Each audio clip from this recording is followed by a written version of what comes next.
questions, then we can take those questions. Now, if you can raise your hand, and then we have some questions written here. So we'll take the written questions first of all, inshallah.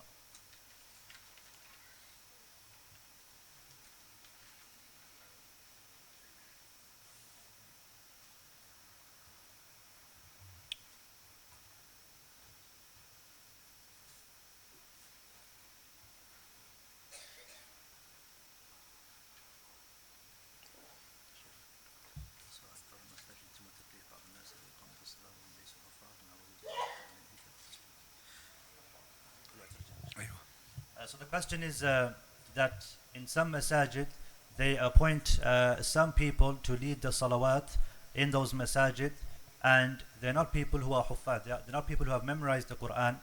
And even though the case may be that there are people in that very same masjid who are huffaz of the Quran, so what do we do with regards to this specific situation? إمامة غير حافظ القرآن جائزة، وإمامة المفضول جائزة لا غبار عليه، لكن الأفضل أن يؤم القوم أقرأهم لكتاب الله.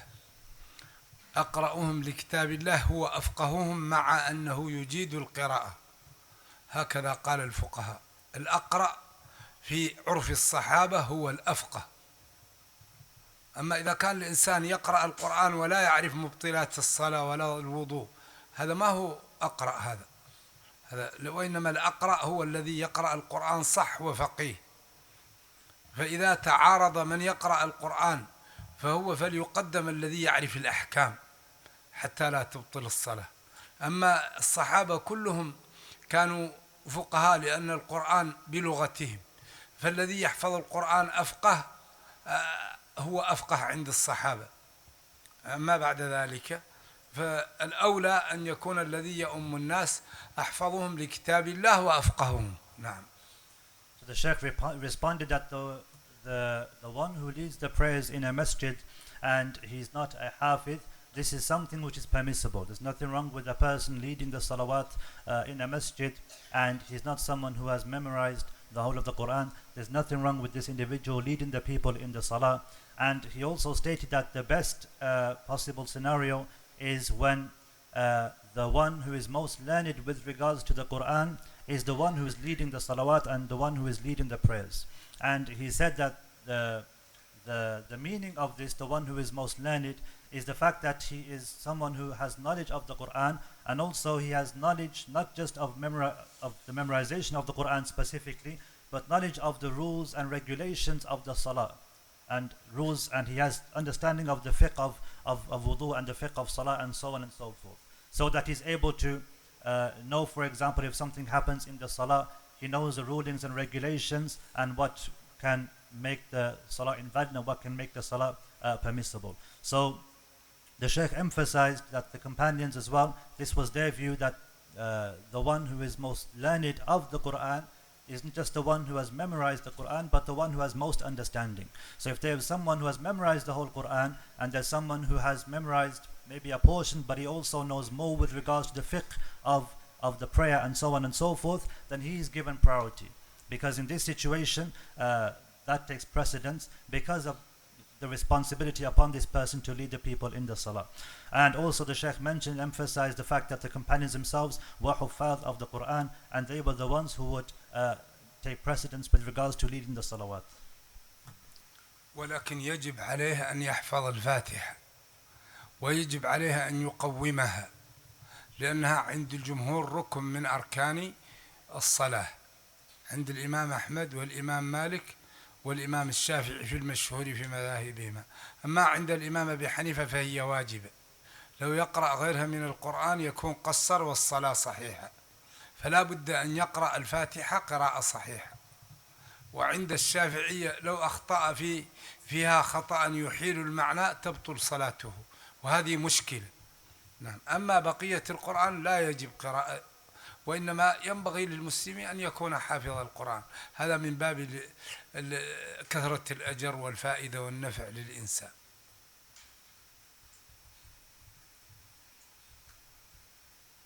The Shaykh continued and he said that also what's important for us to remember is that the person should have memorized Surah Al-Fatiha.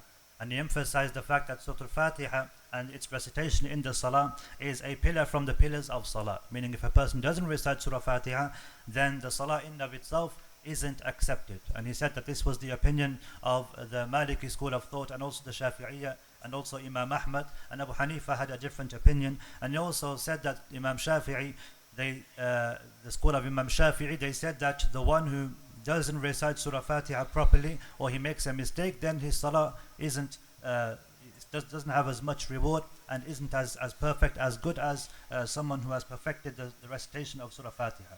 And also he said that generally speaking, it's important for us to remember that memorizing the Quran is something which is encouraged and it's something which everyone should be aiming for, everyone should do, especially those involved in the Salah, especially those involved in leading the Salawat, because of the reward attached to it, because of the fact that there's more reward if a person was to memorize the Quran in and of itself.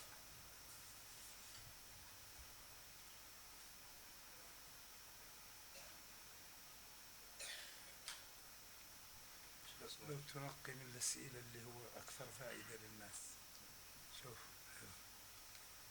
لو يكون واحد ينقي لك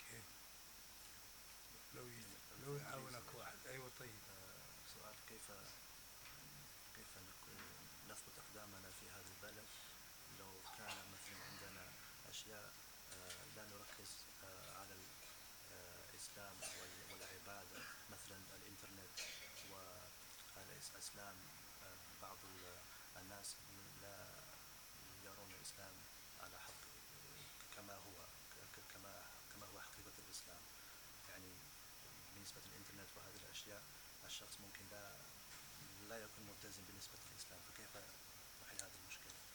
So the question is, how do we stay steadfast with all the distractions in this land, like the internet and misinterpretations of Islam, etc., etc.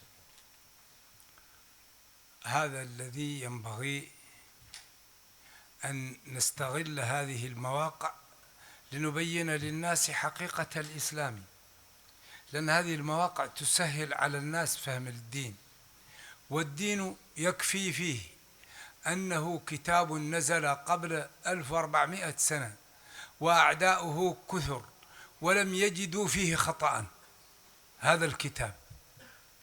ولذلك كل واحد ألف كتاب يقول إذا رأيتم نقصا كملوه، هو قال ربنا لا ريب فيه، وقال فأتوا بسورة من مثله، وقال وادعوا من استطعتم من دون الله إن كنتم صادقين، وقال قل لئن اجتمعت الإنس والجن على أن يأتوا بمثل هذا القرآن لا يأتون بمثله ولو كان بعضهم لبعض ظهيرا. تكلم عن التاريخ ما فيه خطأ، تكلم عن الطب ما فيه خطأ، تكلم عن الشريعة ما فيه خطأ، تكلم عن العقليات ما فيه خطأ، تكلم عن الحجج ما فيه خطأ. لا يمكن شخص يجد في القرآن خطأ. أما يكفي هذا؟ بحثوا فما وجدوا فيه خطأ. وكل يوم يطلع إعجاز في القرآن، ويخلق ما لا تعلمون، الطائرة والسيارة، كل يوم يطلع جديد. فلذلك ربنا قال فلا يتدبرون القرآن. أصول دخول الجنة كم؟ نسيت؟ أصول دخول الجنة 4، أصول دخول جهنم 4. كيف؟ سأل أهل الجنة أهل النار ما سلككم في سقر؟ قالوا لم نكن من المصلين ولم نكن نطعم المسكين وكنا نخوض مع الخائضين وكنا نكذب بيوم الدين. هذه كبريات أسباب دخول النار. كبريات أسباب دخول الجنة مقابلة لها: قد أفلح المؤمنون الذين هم في صلاتهم خاشعون والذين هم عن اللغو معرضون والذين هم للزكاة فاعلون. قد أفلح المؤمنون يقابلها نكذب بيوم الدين.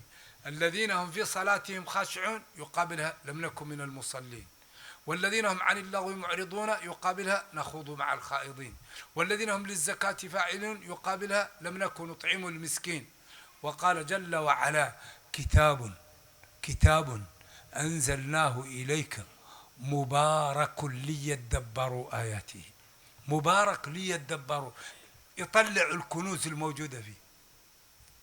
ولكننا نحن مع الأسف نمثل دور المحامي الفاشل. المحامي إذا كان فاشلا، إذا أخذ قضية يخسرها.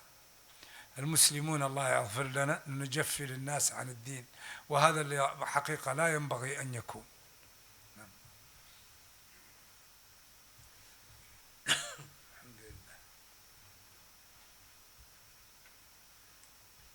So the Shaykh, he answered the question about how a person can stay steadfast with regards to his deen, even though they have many distractions such as the internet and other issues. The Shaykh said that one of the ways in which a person can stay steadfast is by doing these types of events and by having these kinds of lectures and things taking place where Islam is represented in the correct manner, it's represented in the correct way.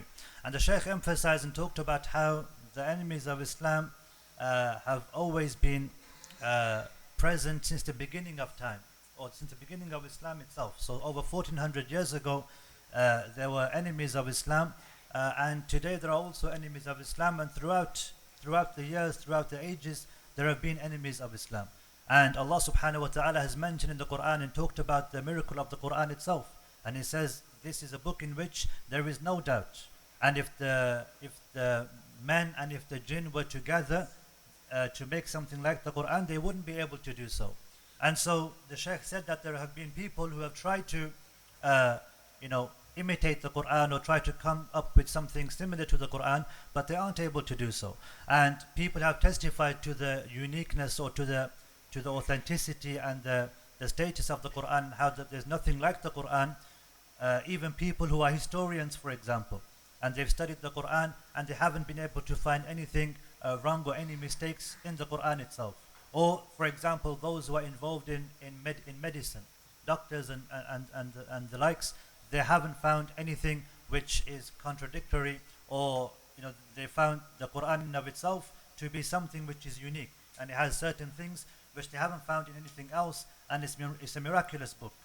And likewise, other people from other sciences, from other professions, they haven't found any mistakes or any errors in the Quran, even though they're trying to find and they're trying to study the Quran and trying to take out and extract mistakes and errors from the Quran. So the Quran is something which is a miracle. And also the Shaykh mentioned the statement of Allah subhanahu wa ta'ala where He says that He has created things that you don't know, meaning certain things which haven't been created at the time of the companions, but they came about later on. And the Shaykh gave examples like the aeroplane, for example, and the car. These things, they weren't around at that time, but Allah mentions them, that He has created certain things which you have no idea about.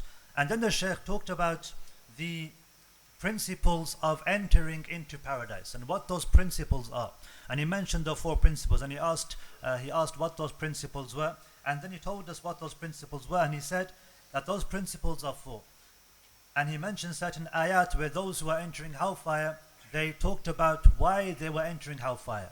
And they mentioned first of all that they're not from those who are Muslim. They said, we're not from those who are Muslim. And the second thing, that we never used to give charity, we never used to feed the poor, we never used to look after the poor and the needy, feed the poor and the needy. And also they said that we used to socialize and hang around with those who never had our best interest, meaning there were people who never brought them closer to Islam. And the third thing, that they would deny the day of judgment itself. And then the Shaykh said that as for those who will enter into paradise, the believers in Allah subhanahu wa ta'ala, they're the opposite of these 4 principles. So there are people, for example, who are victorious. There are people who are successful. As Allah says, verily the believers are successful. The believers will be successful. And this is contrary to those who said that we aren't Muslim, those who will enter into hellfire. And the second thing, that there will be people who are steadfast with regards to their salah, meaning they're steadfast and they carry out the worship of Allah subhanahu wa ta'ala, as opposed to the first group who enter hellfire, and they're people who never used to do those things which they were obligated to do as Muslims. They never used to give charity. And so there's this distinction between those who worshipped Allah, as a result of which they entered paradise, and those who never worshipped Allah by any means, whatever it may have been, giving charity or by any other mean, and as a result of that they enter into hellfire. And also they avoid and they stay away from those who speak evil speech and they say bad things and they gossip and they have, they don't have any benefit with regards to their speech, and they stay away from those types of gatherings. And this is contrary to the first group, who they would basically spend their time with these time wasters who wouldn't benefit them in this life or in the hereafter. And also the Shaykh talked about those who basically they would give charity and they would give zakah and they would act upon this principle, and as a result of this they would enter into paradise. And also the Shaykh mentioned the statement of Allah subhanahu wa ta'ala that verily this book we have sent down to you, and it's a book which is blessed so that you may ponder over its evidences and ponder over its miracles. And he emphasized the importance of one looking at the Quran, studying the Quran, and how the Muslim in of himself, he needs to be the one who is representing Islam in the correct way, in the best possible way.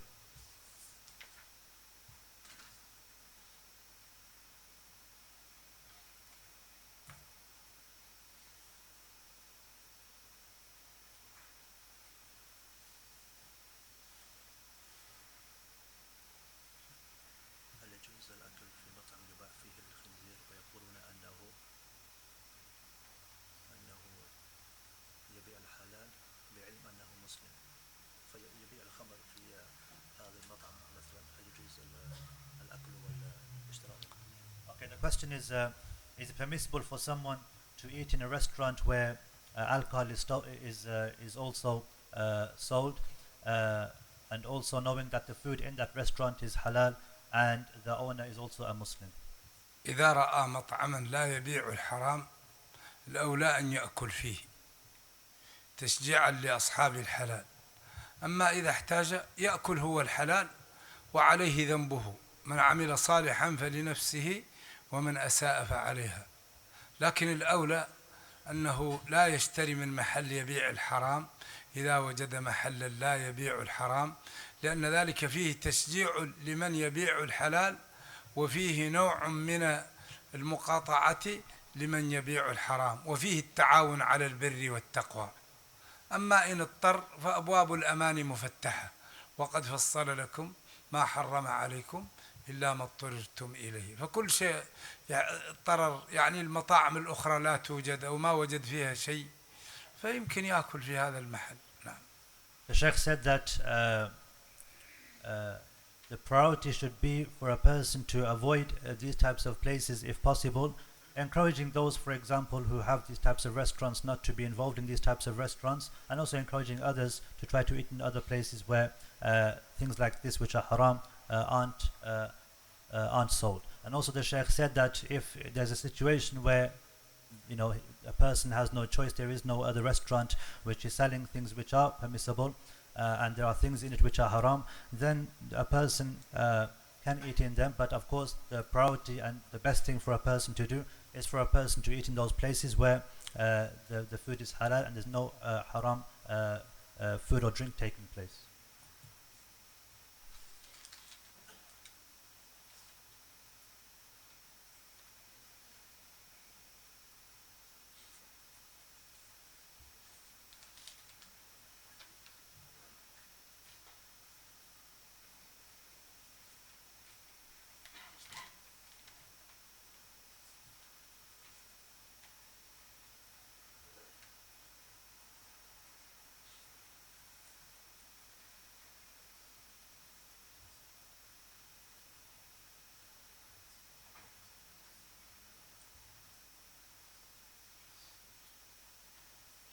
هل في خلاف بين أهل العلم على أن الخوارج على ولاة الأمر يجوز؟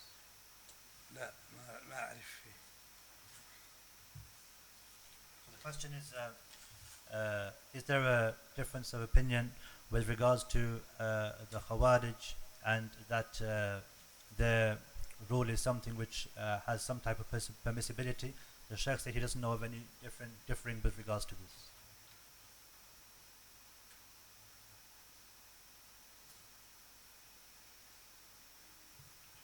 السؤال: ما هي أسباب الثبات في زمن الفتن؟ The Shaykh, or the question is, what are some of the ways in which a person can remain firm in times of fitan, in times of trials and tribulations? اعتزالها سؤال الله البعد عن أماكن الفتن، لأن النائم فيها خير من القاعد، والقاعد خير من القائم، والماشي خير من الساعي. فتن كقطع الليل من استشرف إليها استشرفته، ولذلك تعزل إذا كانت كلها المشاكل تعتزلها ولو أن تعض على أصل شجرة حتى يأتيك الموت. فالمسلم يبتعد عن الفتن، لكن الفتن أحيانا تكون واضحة أنها ما هي فتن، تكون فتن لكن واضح أن هذا ظلم. لكن هذا قصدي إذا كان كل واحد من الذين يعني وقعت بينهم الفتنة يستدل بالنصوص وعنده شبه، هذه هي الفتن. أما إذا كانوا المسلمون يقتلون والناس يسكتوا، هذا فتنة من نوع آخر، هذا يقال له الظلم والاضطهاد للمسلمين، لأن غير المسلمين يخافون من الإسلام، وهم الذين يخططون للمسلمين، ونتائج ما وقع للمسلمين أن من يخطط لهم أعداؤهم. هذه هي المشكلة الكبيرة. ونحن ينبغي أن نخطط لأنفسنا ونعرف مصالحنا، ونعرف أن كل مشكلة وراها مال وجاه، لا نتنازل عن بعض من مالنا وجاهنا لإخواننا، وأن التنازل جميل وليس ضعفا ولا عيبا. ولذلك نبينا صلى الله عليه وسلم قال لابن بنته الحسن بن علي رضي الله عنه: إن ابني هذا سيد وسيصلح الله به بين فئتين عظيمتين من المسلمين. فتجد الآن أغلب مشاكل المسلمين في المهجر من أمين الصندوق ومن رئيس الجمعية. 90% من مشاكل المسلمين هي على أمانة الصندوق وعلى رئاسة الجمعية وعلى الإمامة وعلى أمور ما تحتاج لهذا. ينبغي أن يكون عندنا انتخاب وننتخب يعني الأكفأ، وما كانت عليه الأكثرية نقبله، ونجعل عندنا نظام جيد نتحاكم إليه، ولا يكون بيننا فوضى، ونعلم أننا أصلا نتخالف لأجل المصالح، ولا مصلحة أكبر وأعظم من أننا لا نتخالف. نعم.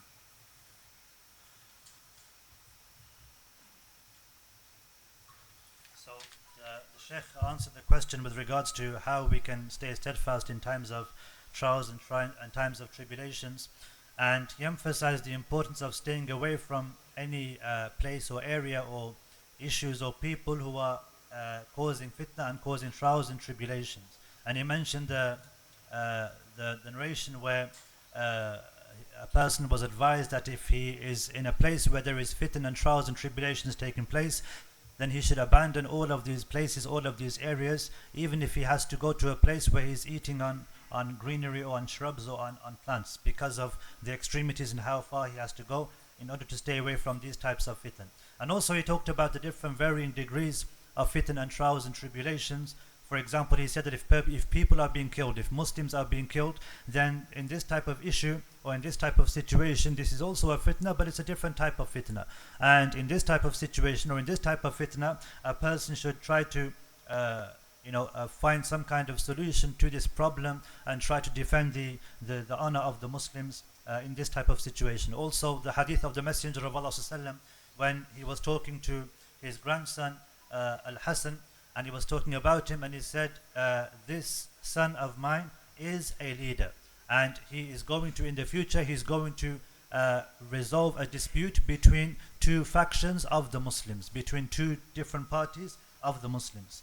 And the Shaykh also talked about how one of the major or main problems of the Muslims today is that people are obsessed and people are concerned about who's going to be the one in charge of the finances of an organization or a masjid or an Islamic committee, for example, or an Islamic organization, and who's going to be the chairman.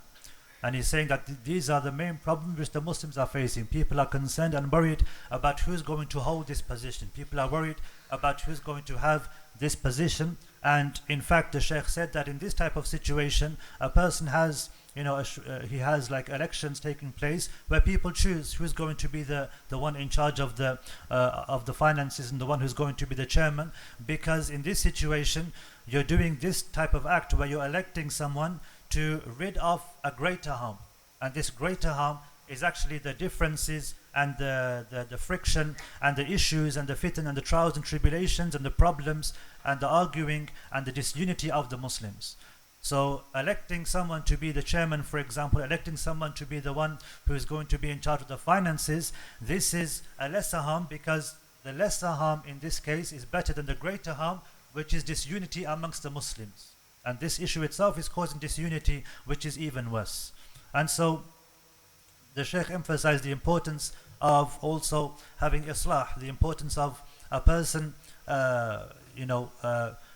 making sure that no bigger issues are caused, and if there are certain issues which can be resolved through these types of means, then that's better, because you're preventing something greater taking place. So inshallah, what we'll do now is we'll take some questions from the floor, if there are any questions, inshallah.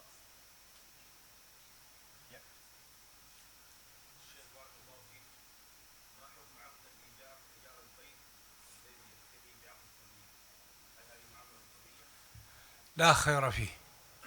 So the question was with regards to taking a mortgage. Taking a mortgage, and the Shaykh said it's not permissible.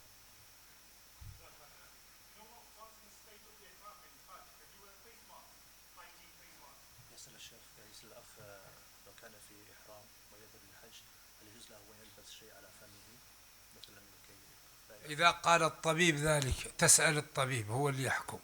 The Shaykh said if the doctor advises this, then it's permissible. He says you need to ask your doctor.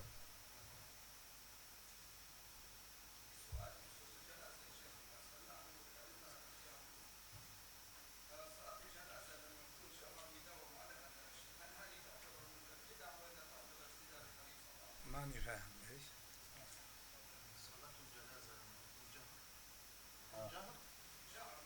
لا هذا خلاف السنة. The Shaykh said, no, this is contrary to the Sunnah. The question was whether or not reciting the Janazah prayer out loud is something which is from the Sunnah. The Shaykh said, no, this is contrary to the Sunnah. أصلا العلماء اختلفوا. مالك لا يقرأ الفاتحة. كل دعاء عنده. أيوة، العلماء قالوا لا صلاة لمن لم يقرأ بفاتحة الكتاب، وقالوا صلاة الجنازة فيقرؤون الفاتحة لأجل ذلك. مالك يجعلها دعاء كلها، ولكن لا أعلم أن يعني الجهر بها خلاف السنة، هذا الذي أعلم. So the Shaykh said that I don't know that this is something which is contrary to the Sunnah, but the Shaykh said there's difference of opinion with regards to reciting Surah Fatiha out loud in the Janazah prayer. He said that the Malikiyah, for example, they say that the Janazah prayer is something which is a supplication. So you make supplication, you make dua in the Janazah prayer.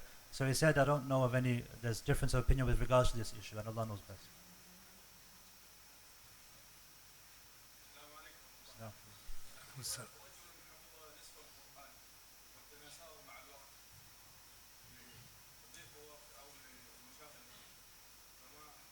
إن شاء الله إذا كان ما هو مفرط لا شيء عليه، يستغفر الله، لكن الأولى الذي يحفظ القرآن لا يتركه، لأن نسيته هذاك المقصود به عدم العمل، لأن نسيان القرآن المقصود به عدم العمل به.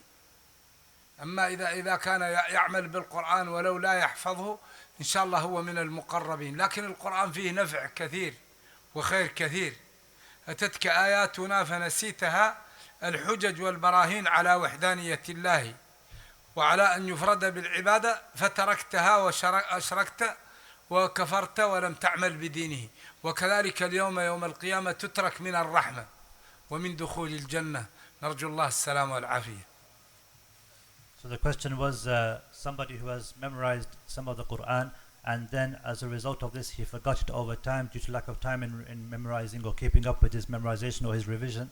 So the Shaykh said that in this case a person should try and make sure that whatever he memorizes and learns from the Quran, then he tries to keep on top of it and doesn't try to forget it, because he may be from those people who may be sinful. Also the Shaykh said that with regards to the issue of memorizing Quran, the person, for example, who doesn't memorize Quran, and he acts upon it, then this person is safer because he's not being held to account for those ayat which is memorized, and maybe he may forget in the future. And also memorizing the Quran, generally speaking, is something which a person, of course, is going to be rewarded for. Allah subhanahu wa ta'ala will envelop that person with mercy on the day of judgment, and of course there are other benefits of memorizing the Quran in and of itself.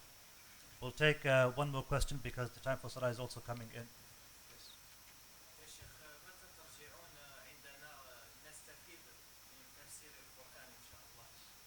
Allahu a'lam. The question was, when will you benefit us with regards to tafsir of the Quran? The Shaykh said Allah knows best.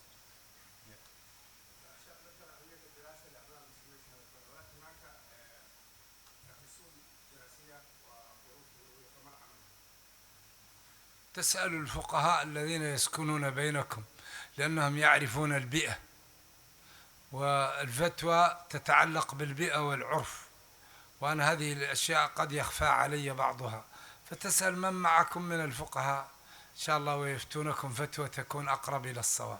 So the question was with regards to educating our children in this land with regards to their studies, and there are some issues with regards to studying here, whatever those issues may be. The Shaykh said with regards to the details about any problems which a person may be facing with regards to their studies in this country, then he should contact those people, those fuqaha, the scholars of this land, because they have a better idea of the details about studying here in this country itself. Inshallah, because of the lack of time, because of Salah coming in, we're going to conclude here, and we'd like to thank the Shaykh for his efforts for attending this masjid and for benefiting us with his reminder. We ask Allah subhanahu wa ta'ala that we leave better than how we attended this gathering, and that Allah subhanahu wa ta'ala rewards the Shaykh for his efforts. Jazakumullah khair.